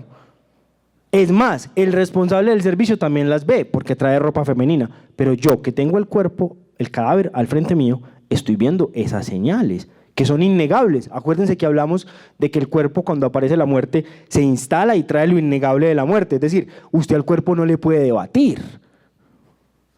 Él se presenta con lo que es. Esa persona se pilló eso, se percató de eso y llamó a un psicólogo. Lo que hicimos fue llegar a un acuerdo que básicamente se realizó reconociendo elementos biográficos de ese cadáver. Venga, ¿quién era? No, era Pepito. ¿Cuándo fue la última vez que usted vio a Pepito? Pepito cuando lo llamaba, ¿cómo se presentaba? ¿Cómo tiene la foto de WhatsApp Pepito? ¿Cómo se llama Pepito en Facebook? ¿De qué manera Pepito se presentaba? Cuando le enviaba regalos, ¿cómo firmaba la tarjeta? De tal manera que se fuera construyendo un relato coherente con lo que el cuerpo presentaba. Porque no puede ser por un lado el cadáver y por un lado el relato. Porque ahí ustedes, si seguimos con la metáfora de que el ritual es la puerta y ustedes están en la puerta, pero no están siendo coherentes con lo que hay afuera y adentro, pues entonces nadie va a poder cruzar. O vamos a cruzar, pero estaremos perdidos. Tenemos que orientarnos. Y esa fue una de las formas de orientarse. ¿Es la forma ideal? No sé. Fue la que encontramos en ese momento. Respondí tu pregunta. Listo. Hacemos esto entonces para, ante el desamparo que la muerte trae consigo, hacer... Dime, claro.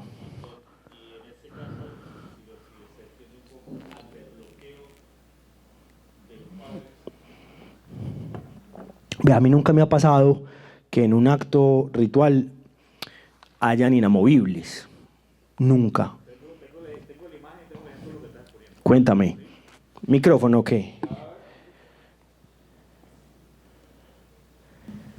Sí.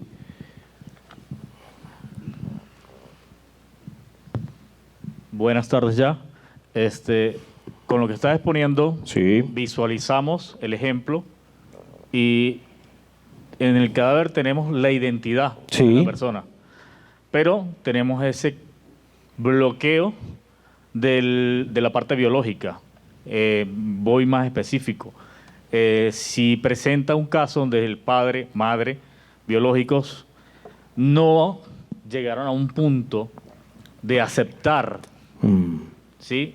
a la actual persona, ellos tienen a su Pedro, inicio, pero nosotros al tener el cadáver vemos la identidad, el que está solicitando el servicio entiende la identidad de la actual persona y tenemos ese bloqueo de la parte de los padres, lo que es, o sea, cómo actuar ante eso. Pero no es que te haya pasado, es si persistiera. Si persistiera la situación. Ok, si persistiera la situación, porque desde el inicio de tu conferencia nosotros o en su defecto en la empresa cuando se está haciendo la solicitud de servicio, el deber ser, lo aplico, es hacer la entrevista al familiar o al solicitante. Exacto. Que hasta dónde nos permite a nosotros como tanopractores actuar con el fallecido.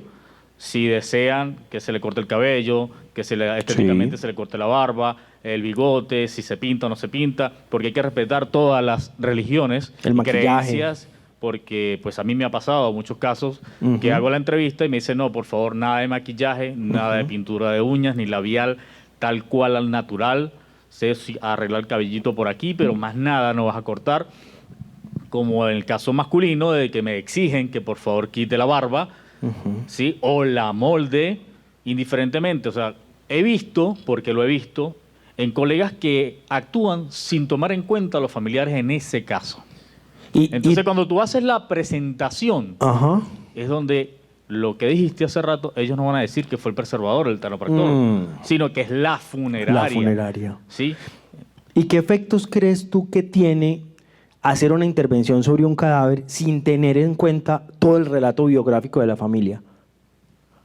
No, sin tenerlo en cuenta es fatal. Exacto. Es fatal. Exacto. Pero entonces, tengo esta duda, es qué hacer cuando en un ejemplo que tú estás colocando ahorita, tenemos un bloqueo del relativamente, por mal decirlo así, perdón la palabra, por los dueños del cuerpo, ¿sí? Padre y madre, que no aceptaron la identidad de esa persona. Sí, no, el ritual es para los vivos, ¿cierto? El cadáver no necesita ritual. El ritual es una práctica que hacemos para quienes están vivos. Eso es una línea, una coordenada que nos orienta. Y no nos corresponde a nosotros tampoco imponerle nada a nadie. Lo que sí nos corresponde es eso que tú dices antes, hacer la indagación, reconocer unos signos, ver una historia e intentar hacer la labor de la preservación incluyendo eso. Pero si el otro no lo permite, ni más faltaba, es que nosotros no somos, pues nuestra labor es una labor muy específica, no somos guardianes de todas las grandes cosas del mundo, respondemos a la demanda específica en el ritual funerario específico de esa persona. Es decir, tampoco podemos extralimitarnos hasta donde podamos llegar en acuerdo. Mi experiencia, ¿qué te puedo yo decir de mi experiencia? Nunca me ha pasado que no se pueda establecer diálogos, nunca, nunca. En medio de una intervención que tenga que ver el cadáver, yo nunca me he visto en una experiencia en donde por lo menos no se puede hablar. A veces hay puntos que no, ¿cierto? Yo no estoy dispuesta porque, por ejemplo, soy testigo de Jehová, a que a mi mamá la maquillen. Así mi hermana diga que sí, yo no estoy dispuesta. Pero yo, por ejemplo, admito este vestido. ¿Me hago entender? Nunca me ha pasado que no haya diálogo sobre lo que tiene que ver con el cadáver. Hay irritabilidad, hay altos picos emocionales, hay a veces hasta agresión, porque puede pasar en todo ritual funerario, pero el personal entrenado, así como tú con la entrevista, con la conversación, usualmente puede llegar a puntos. Y si no, tenemos un límite, amigo. Nuestro límite es que el ritual es para los vivos, que son los que lo necesitan. Un ejemplo claro, que sí fue experiencia vivida, en el tema que estás ahorita haciendo ese ejemplo, realicé una repatriación desde Bogotá. Sí. A ese caso lo llevé a Valencia, Venezuela. Sí. Y tal cual, era él. Sí. Y cuando llegó acá a Colombia, a Bogotá, ya se identificó, pues, transgénero. Fallece de forma natural, un hecho natural, no fue hecho violento. Se hace toda la repatriación, lo procesan, se preserva con su identidad. Sí. En el momento que llego a hacer la entrega en residencia en Valencia, sí, en el diálogo con los padres estaba esa situación, ese resentimiento de que es él, pero llega ella. Sí. Pero está la aceptación de los padres. Se presentó la aceptación de que, bueno, pues como usted lo dijo, en el WhatsApp tenía un perfil, en el Facebook tenía un perfil, y ellos se aceptaron de que su hijo pues tomó otra determinación y la respetaron. Fue una experiencia que tuve en un caso similar así. Sí, mira que llegas a un punto que me parece valioso. Nuestra labor es formarnos en esto, en esta capacidad de reconocer cuál es el lugar de la preservación, del embalsamamiento en el ritual, formarnos en entender cómo funciona un ritual, formarnos en entender cuál es el lugar de nuestra labor, formarnos técnicamente, pero hasta ahí llegamos, ¿cierto? No, el ritual funerario no puede ser quien resuelve los asuntos del mundo, no, tampoco. O sea, presentamos una acción específica para un momento específico, pero no nos ocupamos pues de las grandes preguntas que no podemos resolver nosotros, porque además no nos competen, ¿cierto? Les corresponden a ellos. Señor, don Félix.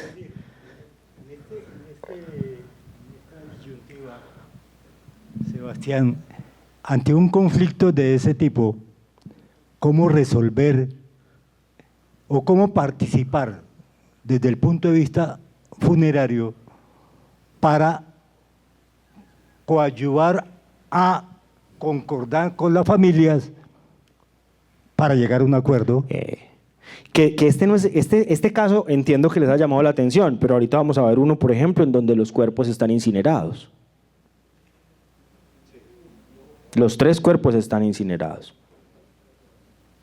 Entonces, ahí también está la pregunta. Y cuando el cuerpo no está, o cuando el cuerpo no está en condiciones, generalmente las herramientas son las que hemos compartido hoy. Reconocer la importancia del cadáver, reconocer los significados, reconocer los símbolos que el cadáver trae consigo, reconocer el relato biográfico, conservar la identidad entre lo que yo estoy haciendo y lo que la familia me está diciendo. Por ahí más o menos va la cosa. Por aquí creo que tienen una pregunta, ¿cierto, Carlos?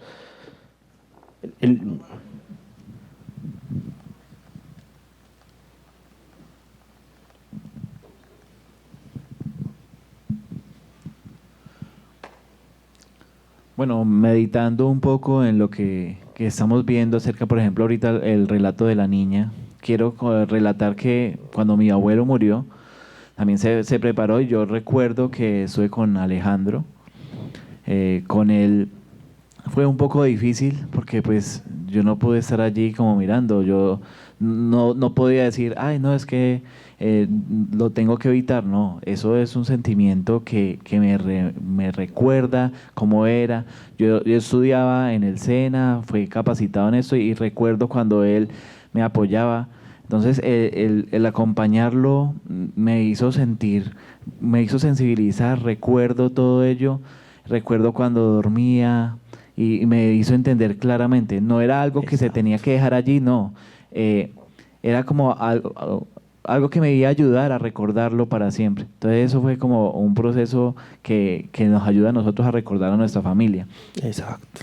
Entonces, al poder meditar en cuanto a esa experiencia, yo como una persona sorda, se han muerto muchos familiares o amigos. No, es que soy una persona sorda, entonces ¿cómo me puedo comunicar con una persona sorda? ¿Puedo expresarle? ¿Cómo puedo hacerlo?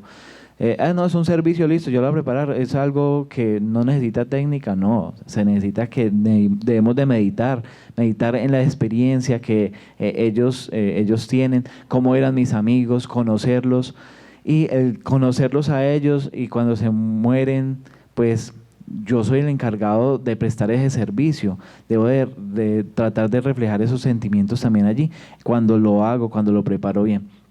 Entonces, por ejemplo, que trabajaba en un instituto, que trabajaba en diferentes lugares, debemos estar siempre un servicio muy bueno para que las diferentes personas que nos vean a nosotros pues, sepan que se deben de arreglar de la mejor manera. Entonces, por ejemplo, una persona sorda no es importante, no, para todo, es un servicio que todos debemos de meditar en ello. Exacto, gracias Carlos. Sí, entonces lo que intentamos es hacer, ante el desamparo de la muerte, ante el desamparo que la muerte trae consigo, hacer del mundo nuestro hogar, y ante la crisis, toda la crisis que la muerte nos presenta, hemos visto ya, hacer del semejante nuestro refugio, que el ritual nos permita recogernos en el otro. Voy a ir cerrando, me quedan unos 10 minuticos y creo que tenemos una pregunta. Si les parece, al final guardamos las 2 preguntas, si les parece bien. Entonces, ¿qué está en nuestras manos? Que es un poco la pregunta que ustedes me hacen, ¿cierto? Que veo que el ejemplo los inquieto, pero no nos quedemos solo en el ejemplo. ¿Qué está en nuestras manos? ¿Qué sí podemos hacer? No invalidar los deseos expresados en vida o ignorar los signos que el cuerpo trae. imponernos. No invalidarlos. La familia no los menciona o el cuerpo no los sugiere. Nuestra tarea es comunicarlos, bien sea a través del procedimiento que ustedes tengan. Dignidad. El cadáver es digno porque vivió, es depositario de vínculos y es relevante biográficamente. Consentimiento. La familia está implicada en los procedimientos que se harán sobre el cuerpo, no los hacemos nosotros a nuestro gusto y antojo o con cualquier criterio técnico y ya. Confidencialidad. Hay actos cotidianos que en contextos rituales adquieren un lugar de respeto y de cuidado. Hay cosas que vemos sobre el cadáver que nosotros no tenemos como permiso de publicar o de bajar de eso sagrado y convertirlo en una publicación en redes sociales o en una experiencia de pasillo. No hacer daño, intentar no dañar, lo sagrado de la vida persiste en lo que la representa, como en este caso el cadáver. ¿Qué está en nuestras manos también? El legado. Nosotros trabajamos por la continuidad identitaria, que se mantenga esa continuidad, que se parezca, que el cadáver no amenace con no ser, sino que por un tiempo sea lo que la familia espera ante sus ojos para poder elaborar el proceso. No solo es preservar, es conservar y representar el gesto que hace al otro ser quien es, que cuando el otro lo vea sea quien es. Si el cadáver es el centro del ritual, y el ritual es un paso de un estado a otro, de cadáver a recuerdo, ¿cierto?, de un momento a otro, la intervención tanatopráctica y tanatoestética y de reconstrucción es un elemento fundamental en el proceso. Fundamental en el proceso. Miren, esto es un ejemplo que también nos permite ilustrar eso. Ahí, por ejemplo, los cuerpos están en muy mal estado. Lo que se podía hacer sobre ellos era muy poco. Pero la labor que se hizo reconoció que estábamos en un contexto sociocultural como este. Estos eran los comentarios que esa noticia tenía y se estaban refiriendo así a los usuarios que tenían a los papás de esos niños, es decir, a los usuarios nuestros. Ese era el contexto al que nos estábamos enfrentando. Un contexto completamente hostil.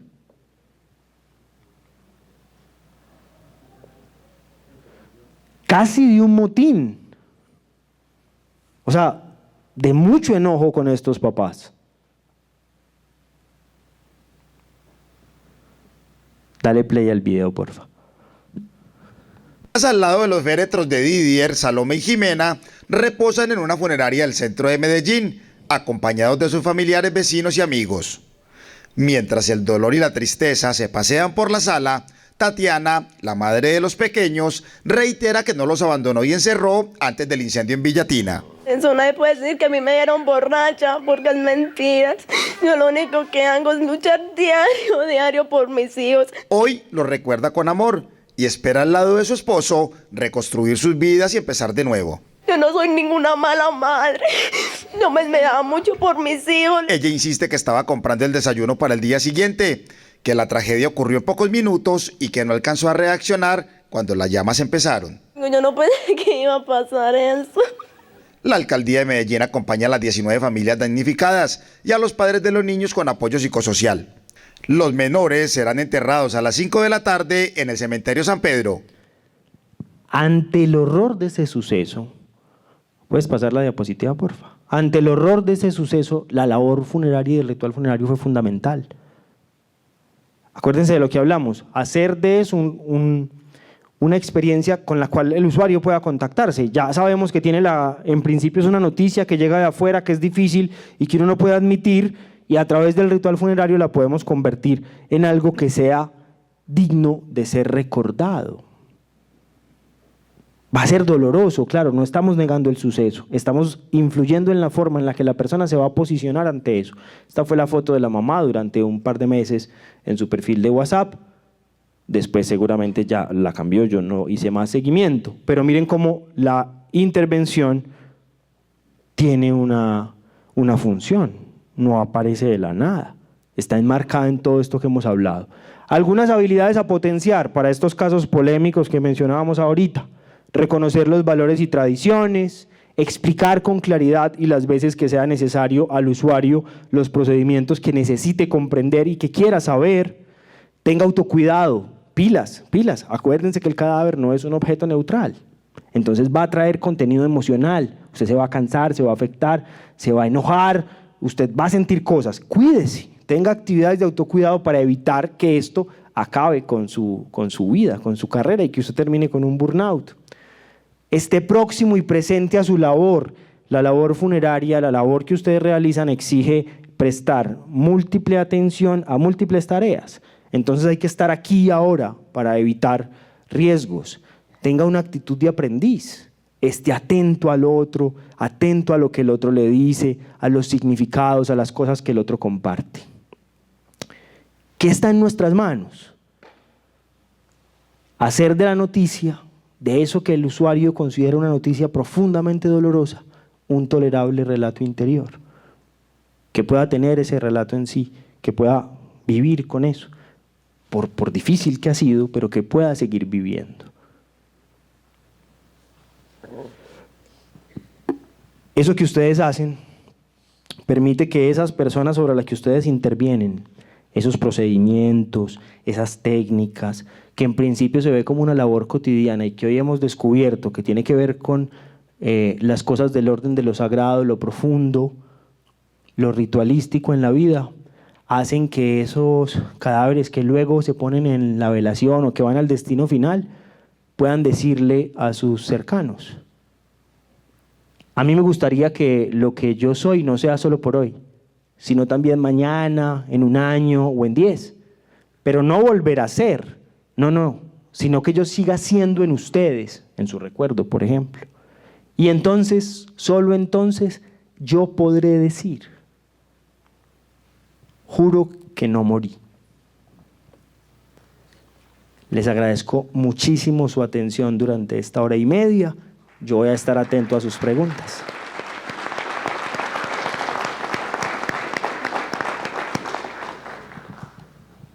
Creo que doña Trinidad, Camila creo, tiene una pregunta. Nelly. Bueno, buenas tardes para todos. Mi nombre es Nelly. Sebastián, empezar agradeciéndote, pues maravilloso este espacio. Yo tengo un par de preguntas, una desde lo psicológico y también desde la relevancia que esto debe tener para las personas a las que se dirige, y la otra más desde lo práctico, sobre todo para la pequeña y mediana empresa que no puede contar, por ejemplo, con un equipo psicológico de planta que ayude a llevar a cabo estos procesos de tránsito de duelo de una manera juiciosa. Y quiero empezar como por un pequeño contexto y quizás resumiendo en unas poquitas palabras lo que me pareció supremamente fundamental de todas estas palabras. Y quiero empezar como por una analogía que incluso puede llegar a ser chistosa. Yo creo que a la mayoría de nosotros que estamos en este espacio nos fue infiel el que creímos que era el amor de nuestra vida. Y cuando eso sucede, cuando el que creímos que era el amor de nuestra vida nos es infiel, pues se generan dos imágenes. Está la imagen que uno recuerda como los momentos más lindos, las noches bonitas, digamos todo lo que fue feliz, que pudo haber sido, qué sé yo, 5 años. Y eso se contrapone, o más bien camina, con la imagen de la infidelidad.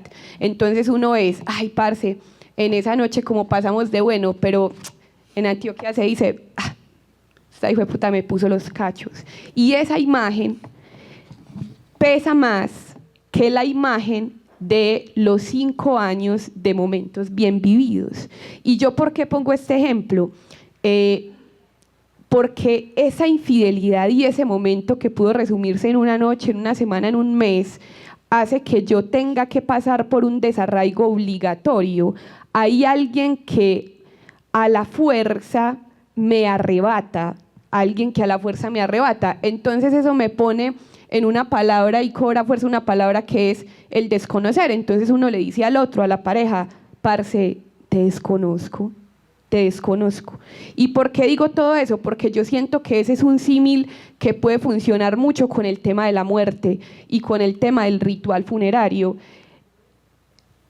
La muerte lleva a que yo desconozca también la muerte lleva a ese desarraigo que es absoluto y que es obligatorio. Y ahí, digamos que me parece que es sumamente relevante lo que hablamos, y es el tema de la estética del cuerpo, del cadáver que se presenta, porque yo no solamente desconozco, y esto puede pasar en una mala preservación o en un mal embalsamamiento o en un cuerpo que se presenta como no es, yo no solamente desconozco el estado de la persona que amé en su inactividad absoluta, sino que tampoco logro identificar o desconozco el cuerpo o el cadáver que me están presentando. Entonces, bueno, eso también lo pongo muy en línea con el tema psicológico, y ese desconocimiento de la imagen que me presentan, ese no reconocerla como la persona que amé, pues psicológicamente supongo que hace mucho daño. ¿Quién es el que se fue? ¿Qué se fue? ¿Dónde está la persona que yo conocí? Entonces tengo la obligación de desarraigarme, de desapegarme de una imagen, pero en el espacio que tengo para ver esa imagen por última vez, me presentan una imagen que desconozco. A mí esto me sucedió y lo traigo en el testimonio cuando Javi se murió. Javi es mi padre. Él pasó mucho tiempo en cuidados intensivos. En los últimos días yo desconocía su cuerpo, desconocía su rostro, desconocía la rabia que su rostro emanaba, y para mí eso fue súper complejo, y yo creo que una de las cosas que más me ayudó en el proceso de duelo fue una preservación hermosa que hicieron en la funeraria San Vicente, en donde me presentaron a mi padre en un cofre con el rostro que yo sí conocía. Y si bien después de eso yo soñaba con mi papá bravo y enfermo en cuidados intensivos, también soñaba con mi papá en su estado natural. Lo reconocí en la última imagen que iba a poder ver de él. Entonces aquí vengo con las dos preguntas.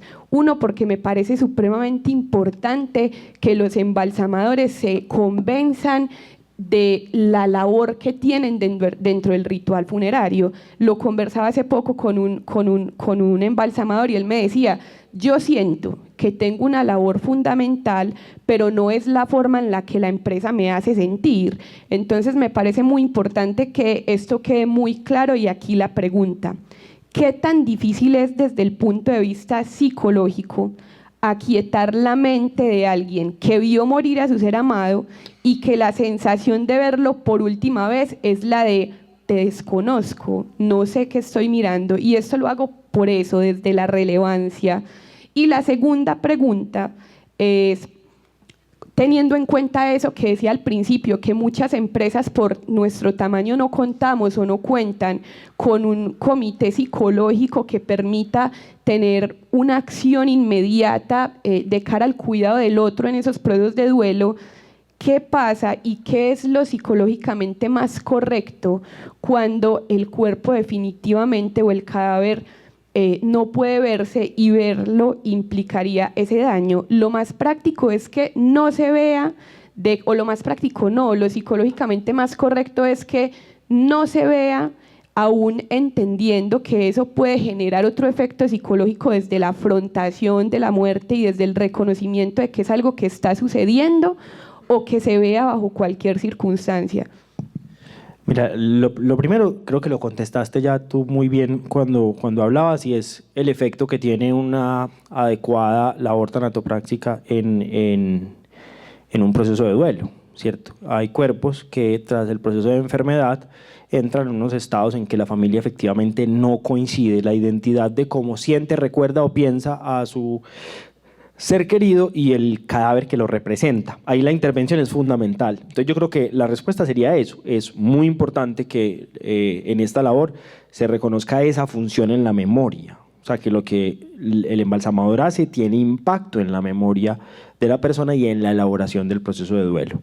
Respecto a exponerse o no a ciertos cadáveres, hay definitivamente escenarios en los que es muy difícil. Yo les mostraba ahorita el escenario de los 3 niños calcinados, ahí es muy difícil, pero pues no es recomendable. De hecho, esos cuerpos están hermetizados.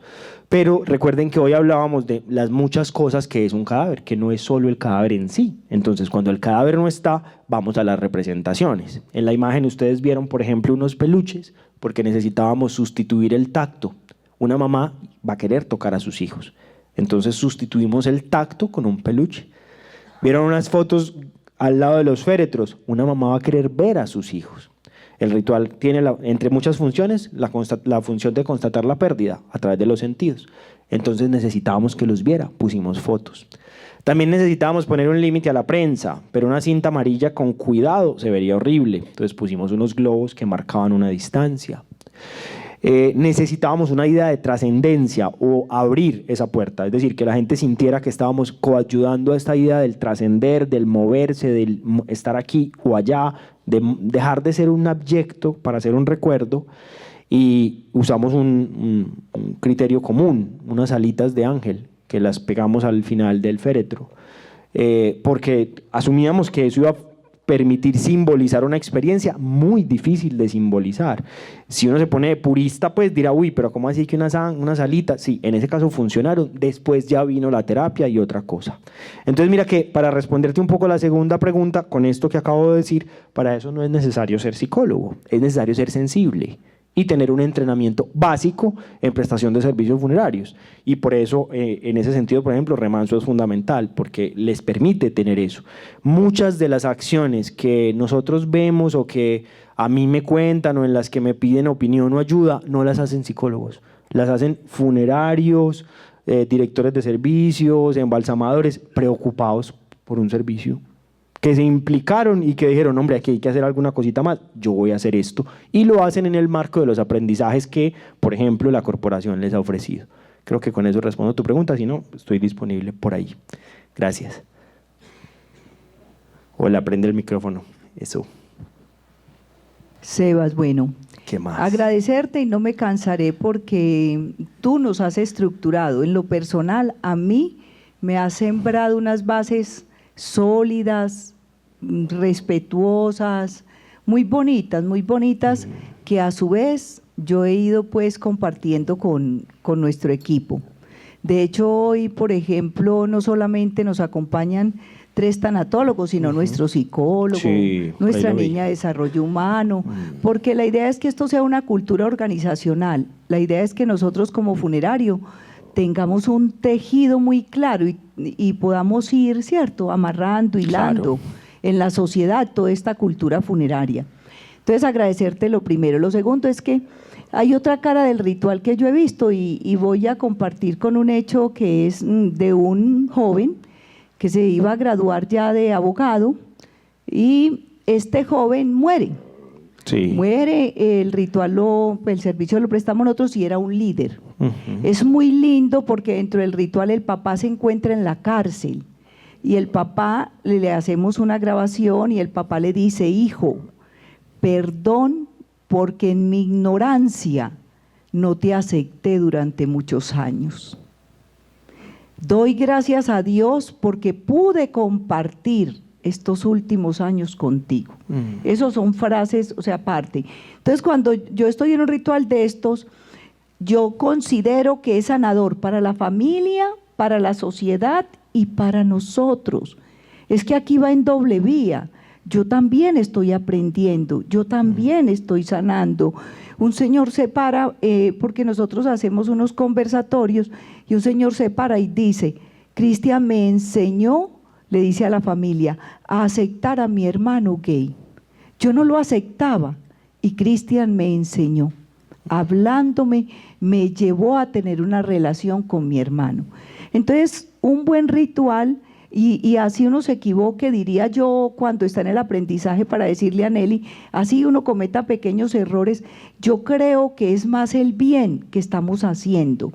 Entonces, para mí, la ritualización ha sido la oportunidad de crecer como ser de humanidad y de entregar también alivio a los demás. Y pues, debido a eso, Sebas, y aquí mi escuela comenzó contigo, juro que no morirás. Ay, me conmueves. Muchas gracias, Trini. Bueno, yo no sé si hay alguna otra inquietud.